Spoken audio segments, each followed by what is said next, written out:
Someone asked me to say a few words about children in chiropractic care and why it was important for children to be checked on a regular basis.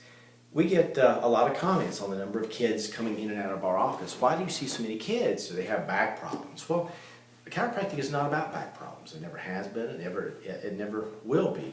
Although some chiropractors advertise headache, neck pain, back pain, that's really not what chiropractors do.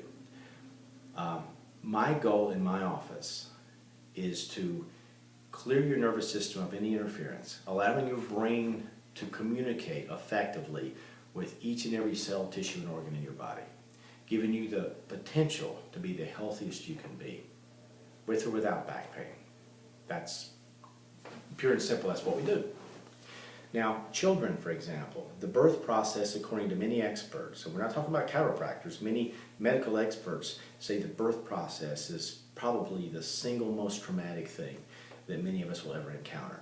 The forces involved in just tractioning and twisting and turning a child's head in a normal vaginal birth can be tremendous. Sometimes 90, 100 pounds or more of traction placed on that baby's neck. If you then add forceps, vacuum extraction, those things on top of that, that's even more of a force. Cesarean section. Cesarean section is not trauma-free. My goodness, you've got the drugs that cross the placenta into the baby's bloodstream.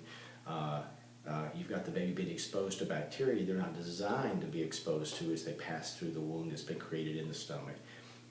You've got all these things. They don't have the big squeeze that the vaginal birth actually creates, which it can actually be beneficial to jumpstart the system. So birth, period, is the reason why every child should be checked as shortly after birth as possible by a chiropractor. When we adjust a baby, if that's necessary, it's done with one finger. It's very, very gentle. There's no pops, no cracks, no twists, no force at all. If the baby comes in asleep, they sleep through the whole thing usually. OSHA has commented that the average 11-year-old child, average, not the risk taker, the stunt guy, has had 7,000 spinal traumas. 7,000. About half of those learning to walk. They're up, they're down. They're up, they're down. They're up, they're down. They're falling on the rear. They're trying to run, and they do a header into the couch. They slide down the stairs in the morning on the rear end, one step at a time.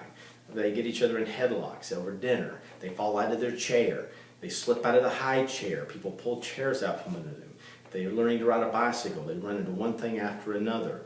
They're trying to ride the dog, slide off the dog. I mean, my goodness, it's one thing after another after another. And yes, these kids are designed to actually withstand a lot of these traumas better than we as adults. But are you kidding me? 7,000 spinal traumas?